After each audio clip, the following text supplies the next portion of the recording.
TV Emotive apresenta Programa Sala de Imprensa com Célia Penati. E concluindo nosso programa de hoje, temos a honra de estar conosco Flávio Roberto. Ele é gerente de manutenção da Repet. Conosco, Flávio Roberto! Ai, como é bom receber você aqui. Muito obrigado. Seja muito bem-vindo. Muito obrigado. Fale para nós sobre você. Olá, meu nome é Flávio Roberto. Eu estou como gestor de manutenção na Repet. Já fazem 2 anos e meio. É um desafio bem grande, uma indústria com bastante complexidade. Estamos aí na luta todo dia para tentar antecipar os problemas e dar soluções para os problemas de máquinas naquela empresa. Flávio Roberto é engenheiro mecânico, formado pela UNB, né, a nossa querida UNB de Brasília, e está conosco há 2 anos e meio aqui da Repet. Você veio de onde, Flávio? Eu morei muito próximo a Brasília, na cidade do entorno de Lusiânia, no estado de Goiás, mas fica bem próximo a Brasília. Tanto é que Lusiânia é chamada de dormitório. Cidades dormitório, que é lá, naquele espaço ali, não é verdade? É verdade. Com a construção de Brasília, muitas cidades do entorno acabaram se desenvolvendo e atraindo pessoas de todos os lugares para viver no entorno, né? O custo de vida em Brasília é bem elevado, é difícil você conseguir ter moradias de custo-benefício. Quando você diz que o custo de vida em Brasília é elevado, porque tudo nós temos que colocar na ponta do lápis, né? Agora no digital, fazendo os cálculos. O ir e vir, gasolina no valor que está, é na questão da moradia que Brasília é mais caro, porque se você for somar o ir e vir, como é que fica isso? Essa conta fecha? Quem tem a oportunidade de ter na época que você está estudando, né, se você tem a oportunidade de encontrar um alojamento estudantil dentro da universidade, isso aí é ótimo. Muita gente vem de fora, vem de lugares mais distantes, acabam conseguindo. Mas o número de vagas é limitado. Eu vinha de fora e nunca vim de uma família de posses, né? Você tem uma história muito interessante, né, como estudante universitário, né? Exato. Como a maioria, né, dos universitários tem bastante dificuldade para se manter. E morar em Brasília não era só a questão da moradia, tem toda a parte de alimentação e tudo mais. Outras coisas que acabaram não contribuindo para a mudança para Brasília, porque eu tinha minha família próximo e tal, então cortar esse cordão no início foi bastante difícil também, né? Minha mãe sempre foi a que dava muito apoio, era a minha base. Então sair de casa também não foi fácil. Mas isso também foi muito bom para você, porque você aproveitou as oportunidades que te circundavam. Sim, E você cresceu com isso, sim. Não é verdade? Logo nos primeiros semestres de curso eu tive a oportunidade de fazer um estágio numa indústria que fazia latas. Sim. Na época ainda o óleo de soja utilizava lata, né? Hoje em dia eu estou numa indústria que também roubou esse mercado da lata, né? Que é a indústria de plástico. Então a lata de óleo era algo que tinha um volume de produção gigante, mas de repente veio uma tecnologia nova que foi o PET. E aí essa indústria também acabou... É tão interessante quando você diz isso, né? Veio uma nova tecnologia, por isso que a importância de estarmos nos reciclando, se atualizando, porque tudo muda. De quando você formou até hoje, olha quanta coisa que mudou, não é? Então nós temos que estar ligados, não é verdade? Temos que ter uma base muito boa. A universidade trabalha muito nisso, nos dar uma base muito forte para que possamos nos desenvolver e se alguma coisa nova aparecer, nós estamos preparados para entender enfrentamento. E saber o que é que... Porque o princípio das coisas não mudam, mas como essas coisas acabam se renovando, isso vão aparecer novidades, né? Até hoje não inventaram nada para trocar uma engrenagem de uma máquina. Com certeza. É uma coisa antiga. Porém, o que fazem com essas engrenagens é que isso vai mudando com o tempo, né? Então, nós vivemos uma época em que havia muito pouca eletrônica, elétrica, automação. Hoje nós estamos com tudo automatizado praticamente, né? Foram diminuindo o número de pessoas dentro de uma indústria para fazer aquele serviço que era rotineiro, que era braçal, que era de menor valor agregado, e foram mudando as pessoas de direção, né? As pessoas agora precisam procurar se especializar mais, precisam entender mais. O campo de conhecimento necessário para estar dentro de uma indústria agora é muito maior, né? Verdade. Pegando um gancho do que você está dizendo, né, de estar dentro de uma indústria agora que é muito maior, nós estamos aí com a indústria 4.0, já com inteligências artificiais, e estamos caminhando para a indústria 5.0. Dentro da manutenção, o que impacta? A manutenção trabalha com prevenção, né? Essa é a palavra. A manutenção precisa Independe de 4.0, proatividade. São ferramentas que vão aparecer para nos ajudar. Sim, né? Te auxilia. Auxiliar.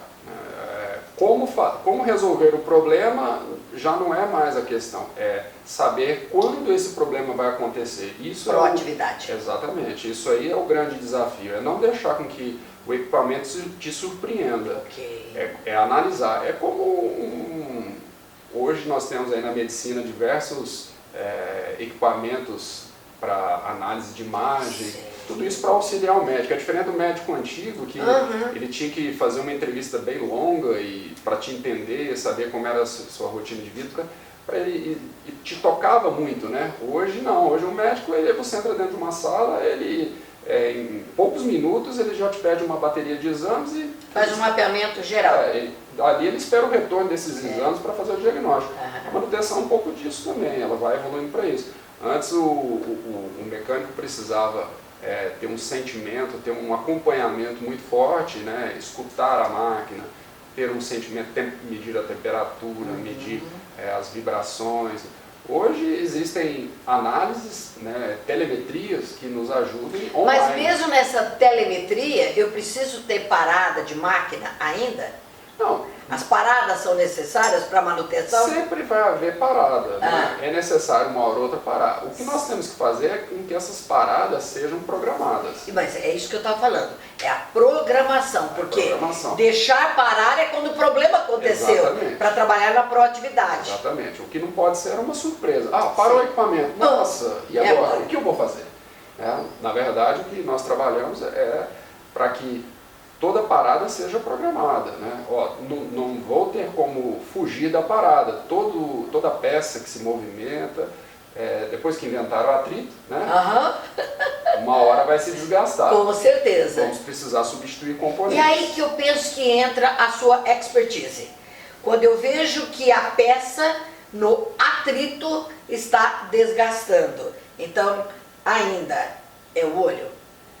Ainda é a telemetria? Como é que é isso? Hoje em dia, é claro que um bom mecânico, uma pessoa que tenha uma sensibilidade com o equipamento, um bom usuário, né? Como eu brinco às vezes, eu falo às vezes, o teu carro, muitas vezes você leva no mecânico e fala, eu estou escutando um barulhinho, está me incomodando, ele dá uma volta e não ouve nada. Não é porque você conhece mais do que o mecânico, mas é porque você está no dia a dia, tem um sentimento maior, está utilizando. Você já sabe se alguma coisa altera, aquilo te chama a atenção. Então, com os equipamentos, com as máquinas, são a mesma coisa. Quem está acompanhando precisa ter um pouco de sensibilidade, claro, para entender que alguma coisa mudou e ligar um alerta. Agora, já te interrompendo, quando você fala que tem que ter um olhar e tem que ter sensibilidade, aqui vai uma fofoca básica, técnica e importante da competência de um profissional. Ele se difere dos demais quando ele está atento, quando ele tem interesse. Flávio, conta para nós o que aconteceu naquela indústria que tinha uma máquina parada há algum tempo. Se eu não me engano, ela era alemã. Isso foi um caso de uma... Conta esse negócio para nós. Estava parada há quanto tempo? Foi no segundo estágio que eu fiz ainda era estagiário. Tinha um equipamento que era um destilador de um laboratório. Sei. E esse destilador estava parado alguns meses. Entendi. E isso atrapalhando bastante, porque por ser um equipamento caro... E impactava na produtividade, inclusive, né? Exato. O laboratório não tinha muitos equipamentos. Né? Era o número de equipamentos era limitado e tinha um número de amostragem bem grande, porque era o programa de monitoramento de combustíveis do país todo, né? Passava por lá. E esse equipamento fazia muita falta. E uma grande dificuldade para resolver questão técnica, né? Exato. O fornecedor colocando bastante dificuldade, alegando que precisava enviar para a Áustria. Ah, para a Áustria. O equipamento era austríaco, precisava enviar para lá, porque era um equipamento complexo e no Brasil não havia condições de ser feito o reparo e tudo mais. E aquilo me chamou a atenção, né? Eu gosto de desafios, não gosto de ver nada sem solução, né? Porque o que me chamou sempre a atenção para a manutenção foi isso, a vontade de resolver problema, né? Ir para cima dos desafios e resolver. Sim. E olhando para aquele equipamento, falei, não é possível, né? Que não tenha solução por aqui, né? Como eu brinco todo dia, né? Nós só não damos jeito para a morte. Você chegou na hora, pô. O resto tem que correr atrás. E eu falei, queria observar, vi que aquilo estava incomodando e pedi autorização para tentar resolver o problema, né? No início o pessoal ficou cético, né? Porque eu era apenas um estagiário. Estagiário, olha aí. Exatamente. Mas assim, aproveitei meu tempo livre e fiquei avaliando o equipamento, entendendo o princípio de funcionamento. Sim.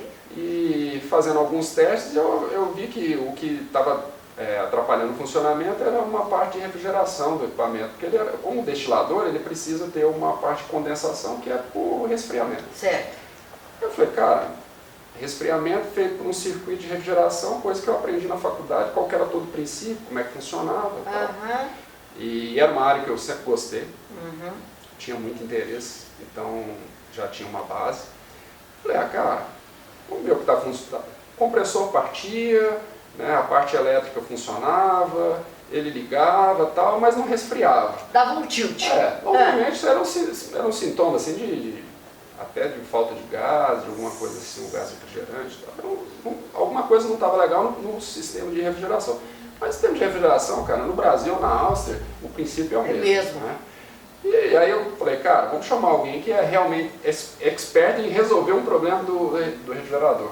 Porque é como eu falo muito para os meus colaboradores, nós não precisamos resolver tudo, nós precisamos fazer com que tudo seja resolvido. E que saibamos quem pode. Exatamente. Quando for um pneu, leva no borracheiro, não leva no padeiro, né? Exatamente.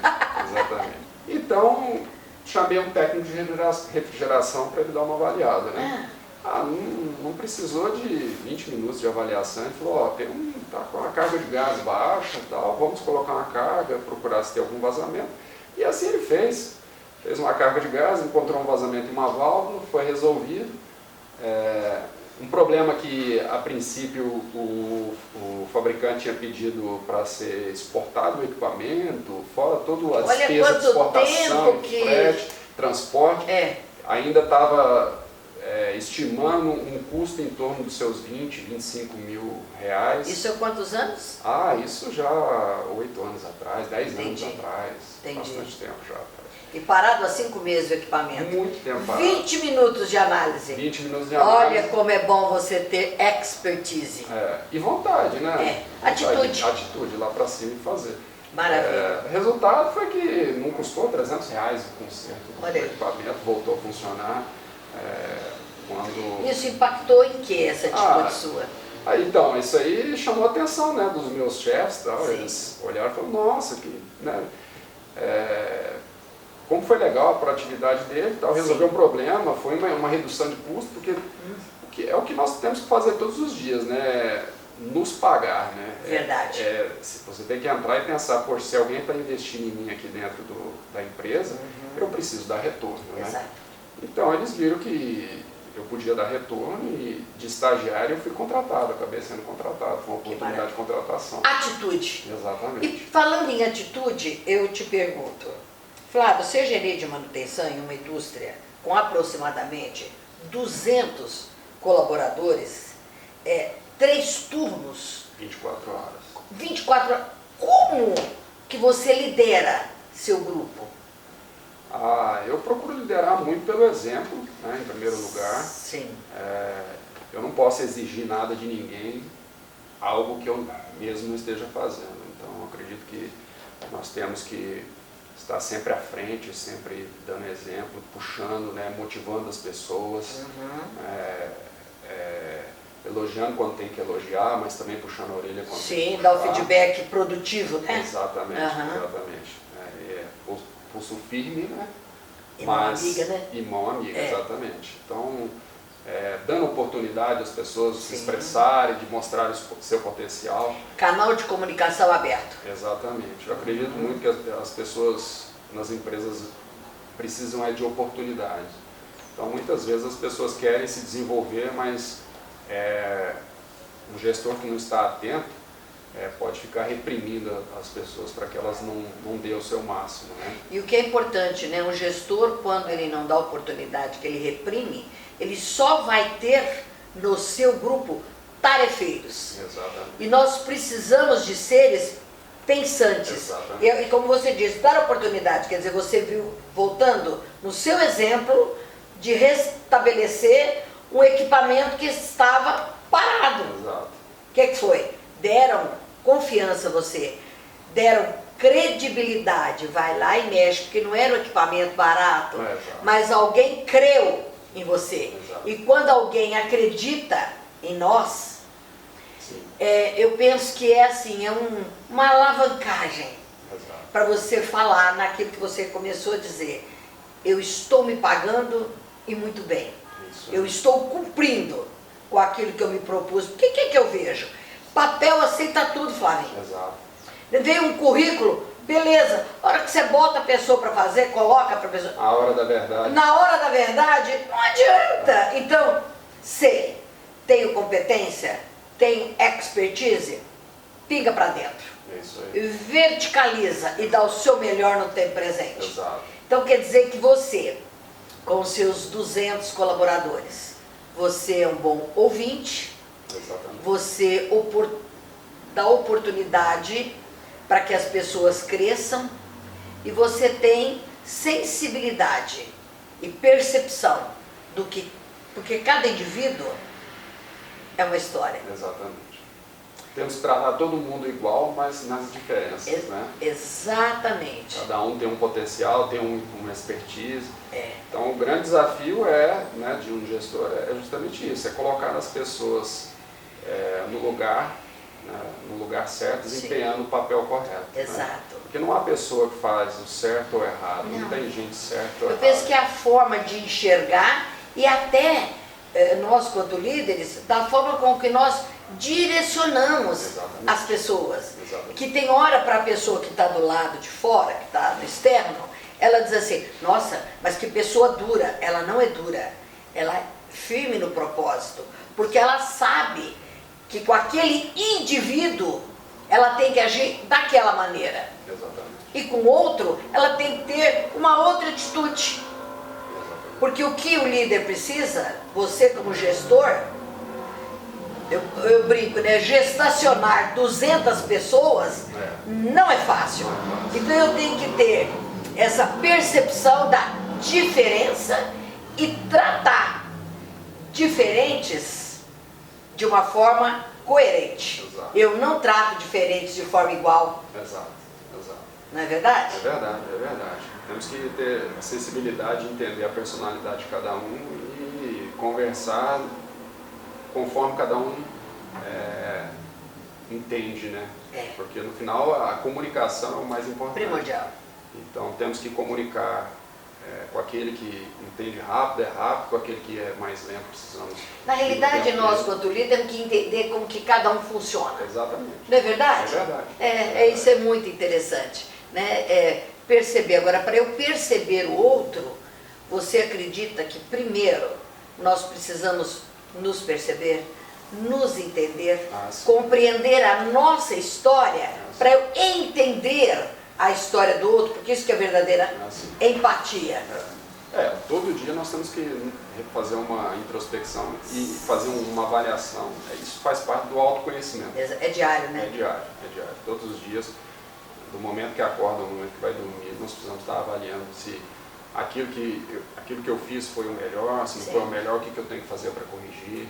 Então, a navegação precisa estar com atenção o tempo todo, né? Não adianta deixar a deriva, porque... senão acontece o caos, se estiver a deriva. Mas para não ir ao caos, porque a vida também não é só tanto trabalho, se bem que nós amamos o que nós fazemos, né? Isso. Mas você tem hobby para suavizar tudo? Porque vem cá, Sim. 200 pessoas. Sim. Não é fácil. Não é fácil. 3 turnos. Não é fácil. Meu Deus. Nós temos que fugir, né, um pouco da rotina. E você tem fugido da rotina de que jeito, Flavinho? Eu viajo um pouco. Oh. Eu viajo um pouco nos assuntos que eu tenho interesse. Hoje em dia, eu falo para as pessoas, né?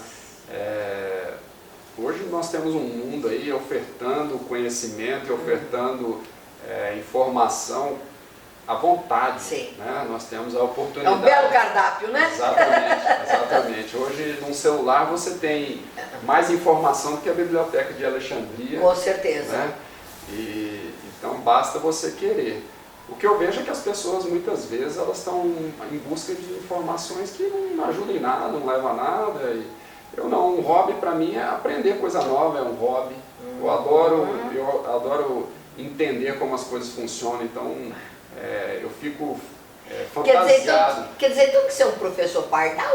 Eu adoro. Você lembra da época do gibi? Exato. Então, assim, eu gosto de esportes também, né? Sim. Hoje em dia eu não estou me dedicando muito a eles, mas eu tenho, por exemplo, o ciclismo. Isso é bom. É um hobby que eu gosto, né? Seja fora de estrada, seja de estrada. Então, gosto de acompanhar, né, o esporte pelo mundo. Adoro entender das novas tecnologias, né, como engenheiro e como... A engenheiro não tem jeito, né? Adoro estar por dentro do que tem de novidade nesse mundo do ciclismo. Sim. Então isso aí para mim é um hobby, estar aprendendo sobre a minha profissão é um hobby, estando por dentro das novidades, isso aí para mim é super interessante. Né? Isso é seu, não é? Esse interesse, essa vontade de aprender, né? Eu penso que nós podemos chamá-lo de um eterno aprendiz. Sim. Mas voltando à questão do conhecimento e tal, em Challenge Yourself, o que tem lhe chamado a atenção, se é que tem algo? Eu acredito que seja sempre o cutucão do dia a dia que você precisa. Né? Você sabe para onde quer ir, você tem desejos, você tem sonhos, mas muitas vezes a rotina, a correria do dia a dia te faz ficar com a visão ofuscada. Quer dizer que seria mais ou menos uma mentoria que nós precisamos? Exatamente, é o cutucão, é para lá que você tem que ir. Vamos lá, lembra para onde você quer ir. Então, o programa faz com que você fique o tempo todo focado em seguir em frente, em ter uma direção, né, em não procrastinar. E esse seguir em frente, esse ter a direção, ele é cansativo ou não? Cara, te tirar da zona de conforto sempre não é fácil. Desafio, não é fácil. É muito mais fácil você ficar sentado esperando as coisas rolarem e acontecer. Então, na vida não tem nada que é de graça, né? Não tem nada vem pronto, né? Não vem pronto. Nós temos que correr atrás. Mas é gostoso ver que quando as coisas começam a dar algum resultado, você, né, começa a perceber que, poxa, esse ponto meu é um ponto fraco, eu preciso desenvolver, né? O que eu posso fazer. Tá sempre se desafiando. Né? É que eu costumo dizer, então, é o pingar para dentro. Exatamente. Então você me dá a oportunidade de te perguntar a aplicabilidade dos conceitos, das técnicas, as leituras, e nós lemos 7 livros, 2.820 páginas. Exato. Né? E os compartilhamentos, eles acrescem o quê para a sua vida pessoal e profissional? Sempre tem benefício das leituras, né? Por mais que você leia e fale, não, é um assunto que eu já ouvi, conheço, mas no apanhado todo mundo mostra situações em que você, poxa, isso aqui pode fazer diferença para mim. Então, as leituras fazem com que você dê um clique para certas situações, é você entender, poxa, então isso aqui é uma maneira nova de abordar, isso aqui é algo que eu vinha fazendo de errado, então eu posso começar a fazer de maneira diferente, né? Não falo nem certo e errado, é a maneira, são de ajustes, no momento. Exatamente. Então, na realidade, resumindo, Challenge Yourself é colocar em prática e fazermos uma análise do óbvio. Exatamente, exatamente. Toda a mentoria é mais ou menos isso, tirar a cortina. Sabia que existia, Exatamente. Tirou a cortina, enxerguei, visualizei, vou lá e faço. Exatamente, é isso aí. Que coisa boa, eu fico feliz com isso, viu, Flavinho? Também. Agora, para encerrar, gostaria de ficar aqui, sua conversa, um papo muito agradável, você é uma pessoa que tem uma energia muito positiva. O que você deseja deixar para nós, assim, como uma mensagem final para a nossa sala de imprensa?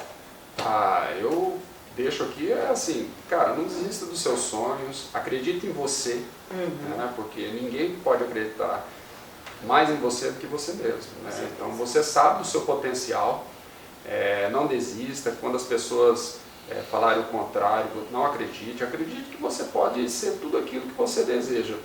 Vai precisar de esforço? Muitas vezes sim, mas existem inúmeras pessoas que podem te ajudar, né, como você está aí para ajudar as pessoas. Então, procurar ajuda naquilo que precisa, se dedicar, se esforçar e não acreditar que as coisas, no impossível, acreditar que tudo é possível. Nada vem no estalo, né? Não. É no trabalho. Paciência, com metas, com tempo.